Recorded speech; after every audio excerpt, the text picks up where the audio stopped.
Hola, ¿qué tal? ¿Cómo están? Yo soy Gerard Mural y estos son Cosas que Pasan, un canal en donde normalizamos hablar sobre determinados temas sociales y psicológicos y naturalizamos tratarlos. En el día de hoy vengo con un tema el cual yo diría que es un poco random y combinándolo con un poco de teoría y aprendizaje psicológico.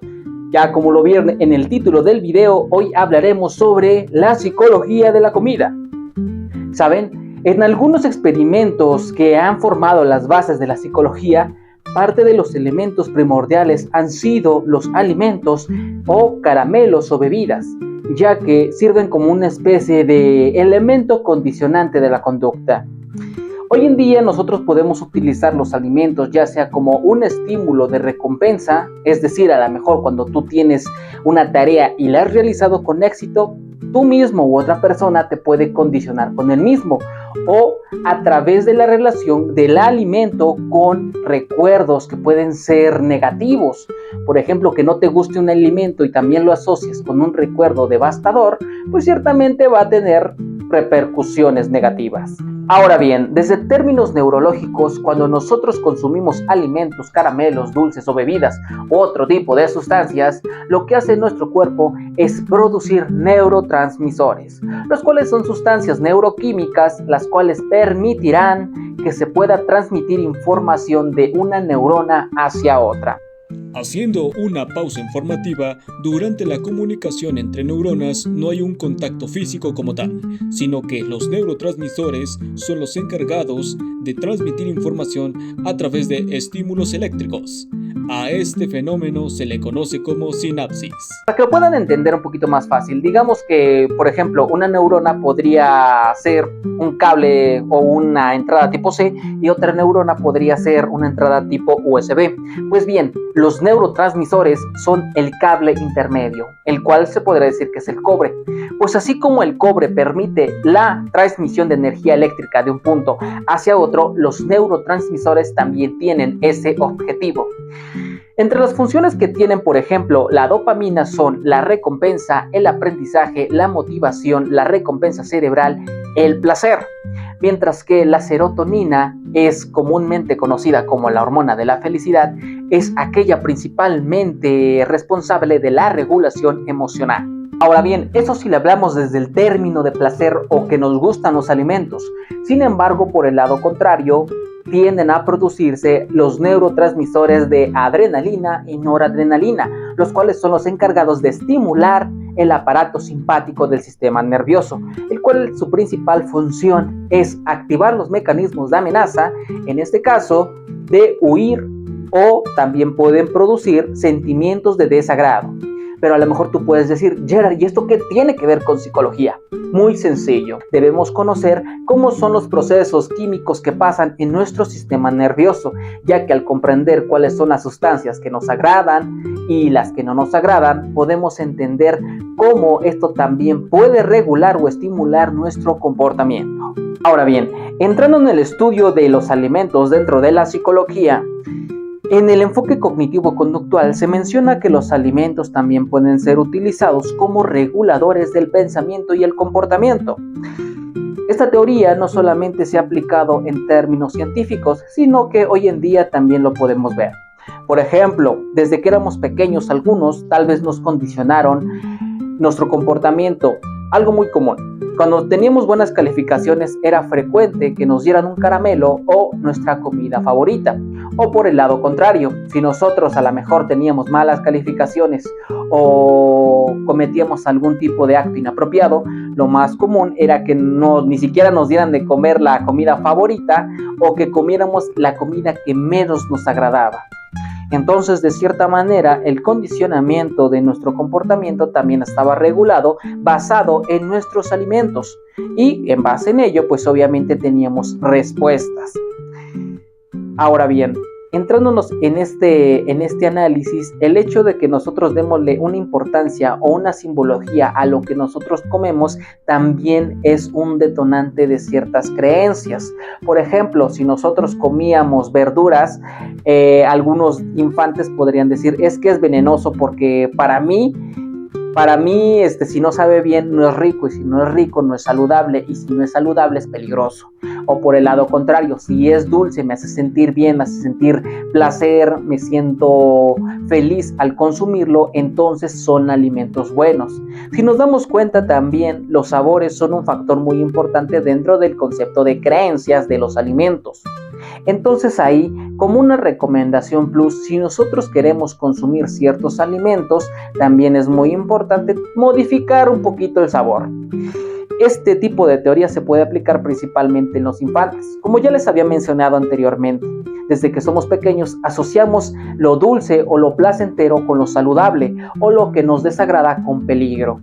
Inclusive hoy en día, algunos pueden pensar que comer todo el tiempo alimentos que nos generan placer como pizza, hamburguesa, nuestra comida favorita, caramelos, en exceso nos pueden causar malestar. Y efectivamente es cierto, el exceso del consumo de estos alimentos pueden afectar no solamente en nuestra salud física, sino también en nuestra salud mental, ya sea aumentando la hiperactividad o al afectar en nuestra cronología de sueño. Ahora bien, dentro del enfoque de la psicología social, se menciona que el consumo de alimentos estará condicionado por creencias, tradiciones o religiones de cada cultura. Pongamos, por ejemplo, el concepto del consumo de la naranja y lugares México y Corea del Sur. Empezando por el concepto de México, nosotros podemos encontrar durante su temporada una naranja, ya sea porque el clima es favorecedor y aparte porque podemos conseguirlas en cualquier súper o en cualquier mercado de confianza.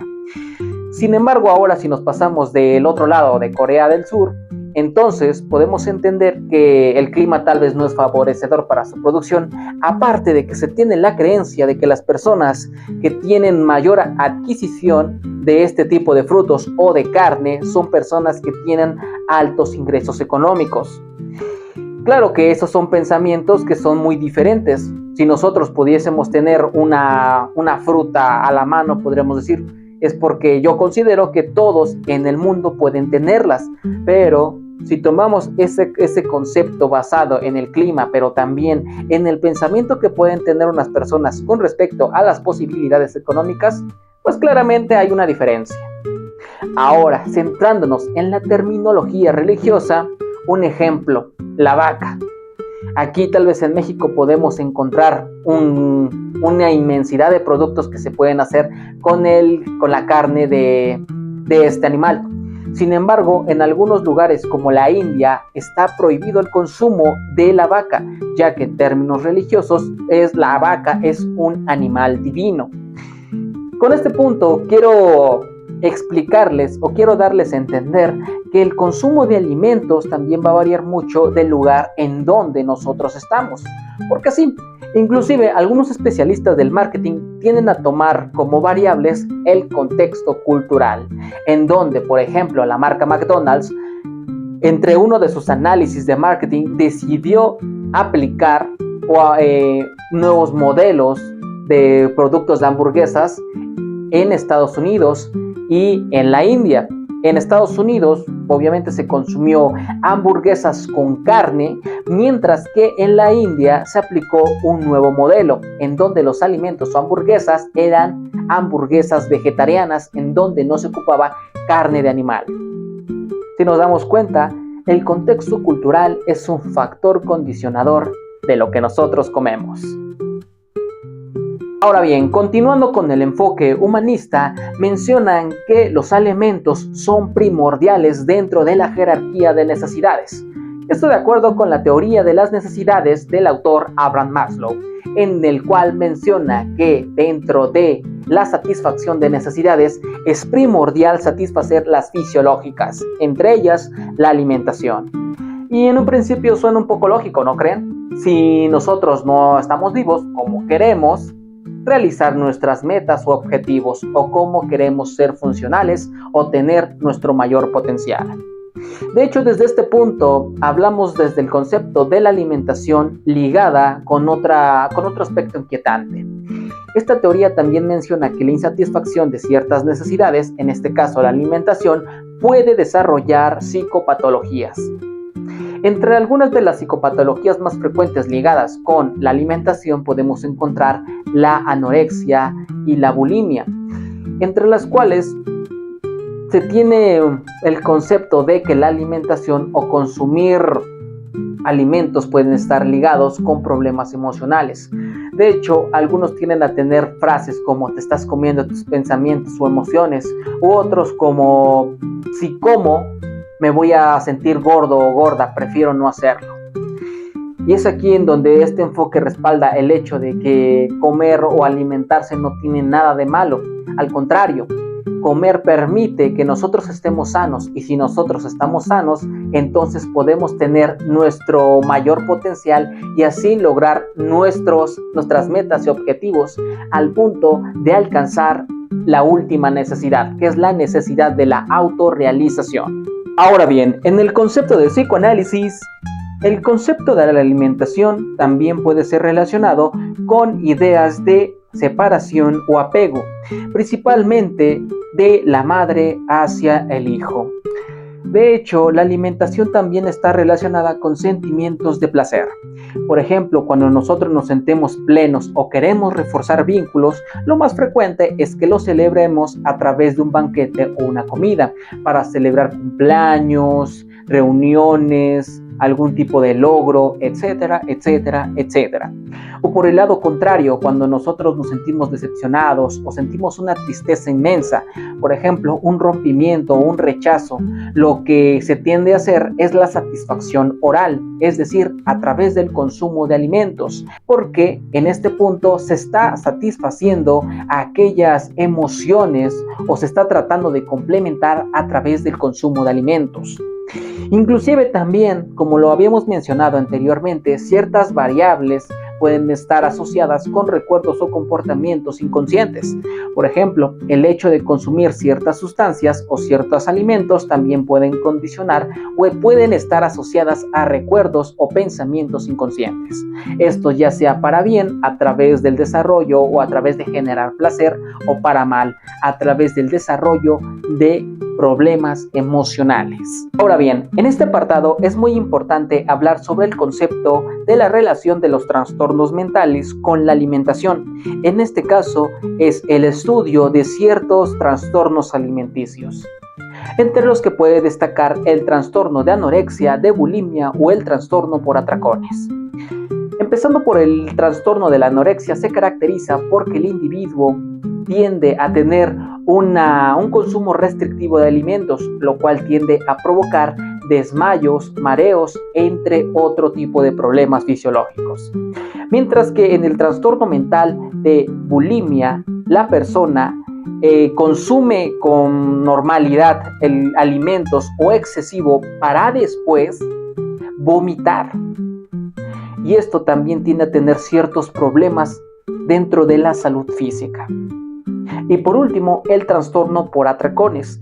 En este, el individuo tiende a consumir, como su nombre lo dice, sin restricciones, el cual, como una de las consecuencias más obvias, es el sobrepeso. Menciono estos tres trastornos alimenticios porque es importante comprender cómo el alimento puede tener un simbolismo diferente en cada caso. A pesar de que los comportamientos en estos trastornos mentales tienden a ser similares, los orígenes o pensamientos que provocan este tipo de trastornos mentales pueden ser diferentes. Esto no los hace que sean mayores o menores, simplemente comprender que a veces el alimento puede ser una especie de símbolo en el cual las personas también pueden estar ligadas, bajada a creencias o pensamientos. Inclusive Y aquí, como lo hablé anteriormente en la psicología social, el contexto social también puede ser un condicionador de lo que nosotros hacemos. Por ejemplo, durante la población, la población adolescente es la que más tiende altas probabilidades de padecer este tipo de trastornos. Por el temor a ser rechazado o rechazada, tratan de buscar la aceptación de un grupo social, y con ello lleva a tener ideas como de si voy a estar con esas personas o quiero que me acepten, debo tener la misma rutina o la misma dieta que estas personas porque quiero pertenecer a ellos o a ellas. O en el caso de un pensamiento más directo hacia la persona, me veo gordo, me veo gorda, no me gusto como soy y necesito bajar de peso. ¿Y qué pasa? A veces estos pensamientos tienden a ser tan obsesivos hasta el punto de que no solamente afecta en la salud física, sino también en la salud emocional. De hecho, algunos de los trastornos alimenticios también pueden estar ligados a otros trastornos, como la ansiedad o depresión. Como les dije anteriormente, tal vez los comportamientos de ese tipo de trastornos puedan ser los mismos, pero los motivos que los detonan pueden ser diferentes. En este caso, es muy importante que si tú conoces a alguien que puede padecer este tipo de trastornos o este tipo de problemas alimenticios, recomiéndale ir con un especialista de la nutrición y de salud mental, porque son problemas graves, son problemas que necesitan atención. Pero otra recomendación muy importante es acompáñalo o acompáñala, porque a veces las personas pueden tener este tipo de pensamientos basados en una creencia de no ser aceptado por sus iguales. Y en este caso, lo mejor que puede hacer es tener un familiar, un amigo o un conocido, el cual esté con él o esté con ella y que la comprenda, pero sobre todo que la acompañe o lo acompañe en este recorrido, porque como todos los trastornos mentales, la bulimia, la anorexia o los trastornos por atracones son problemas muy graves, pero son fáciles llevar o son más seguros llevarlos de la mano con un familiar o alguien que sea parte de nuestro círculo de apoyo. Para finalizar este video, quisiera recomendarte algunos tips con respecto al consumo saludable de comida y relacionarlo con la estabilidad emocional. El primero de ellos es colocar indicadores auditivos o visuales. En un experimento realizado en la Universidad de Cornell en Estados Unidos, se seleccionó a un cierto grupo, el cual se dividió y se les pidió que consumieran cierto cilindro de frituras, de papas, en donde lo peculiar de este experimento fue que a un grupo se le dio a un cilindro de papas, pero este tenía ante determinada fila de papas una papa más dorada. Lo impresionante en este experimento fue que las personas que tenían este cilindro tenían a consumir menor consumo de este tipo de frituras a comparación de aquellos que no tenían este tipo de papa peculiar. Esto se explica en que este tipo de fritura tenía un indicativo de limitarse al consumo. Esto también nosotros lo podríamos aplicar en nuestro día a día, ya sea a través de cronometrar nuestro consumo o ya sea mostrar un indicador a través de los alimentos. Por ejemplo, si tú eres una persona de aquí de México que consume constantemente las tortillas, entonces lo que yo te puedo dar como tip es que, por ejemplo, ante determinada cantidad de tortillas, redúcelo o pon a lo mejor un indicativo, por ejemplo, una servilleta u otro tipo de alimento que también permita indicarte a ti una limitante. Otro tip que también puede parecer insignificante o simple, pero ha mostrado sus resultados, es tratar de no tener a la mano alimentos o frituras que puedan dañarnos con su constante consumo. De hecho, en un experimento con secretarias, a un cierto grupo se les dio un frasco de dulces, mientras que a otro grupo se les colocó ante determinada distancia un frasco de dulces. Lo sorprendente fue que las secretarias que tenían a una distancia razonable este frasco de golosinas tendían a consumirlos más que aquellas que el frasco de golosinas o el recipiente que tenía este tipo de caramelos estaba más a distancia. Esto mostrando ciertos grados ciertamente interesantes. El hecho de que nosotros no tengamos a la mano ciertos alimentos o ciertas golosinas permite que nosotros también podamos reducir su consumo. Otro tip que también te voy a recomendar, que también está ligado en el concepto de los principios, es si tú te quieres poner en la meta a bajar de peso o tener una dieta saludable, escríbelas en un cuaderno o en unas notas y al despertar o cuando tú realices sus actividades, menciónatelas constantemente. Esto va a provocar que tú tiendas a aprenderlo y que optes por conductas inconscientes que te permitan mantener tu meta.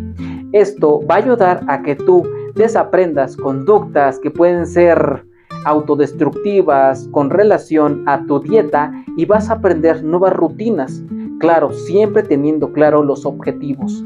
Es muy recomendable que si tú quieres tener una dieta, siempre básala en un motivo sustentable. Por ejemplo, quiero tener una buena dieta porque quiero estar bien conmigo mismo, o quiero tener una buena dieta porque me siento feliz al velar por mi propia salud física, y eso me ayuda mucho a estar de buen ánimo. Esto ha sido todo por hoy, espero que te haya gustado este video. Si te gustó, ya sabes, darle like, coméntalo, compártelo con tus conocidos, suscríbete a este canal, activa la campanita de notificaciones, ya sabes que eso me ayuda mucho a que pues esos temas lleguen a más personas que pueden interesarles en cuestiones de la psicología con relación a diferentes aspectos de la vida. De hecho, si tú eres nuevo en el canal, te invito a que te suscribas, a que veas todos los demás contenidos que estoy subiendo en este canal, ya que a mí me interesa mucho que tú veas la importancia de la salud mental o el estudio del comportamiento humano. Además, agradezco nuevamente en que cada vez nos estamos agrandando más esta comunidad, cada vez más personas se están suscribiendo y eso ayuda mucho a que se haga ver lo valioso que es la psicología. Y realmente no tengo una manera en cómo agradecérselos, pero realmente agradezco mucho que más personas se estén teniendo más interés por ver por esta gran ciencia. Y pues eso ha sido todo por hoy, espero que les haya gustado. Yo soy Gerard Moral, estos son cosas que pasan. Y para finalizar, coman frutas y verduras, hagan ejercicio y cuiden su salud mental. Nos vemos.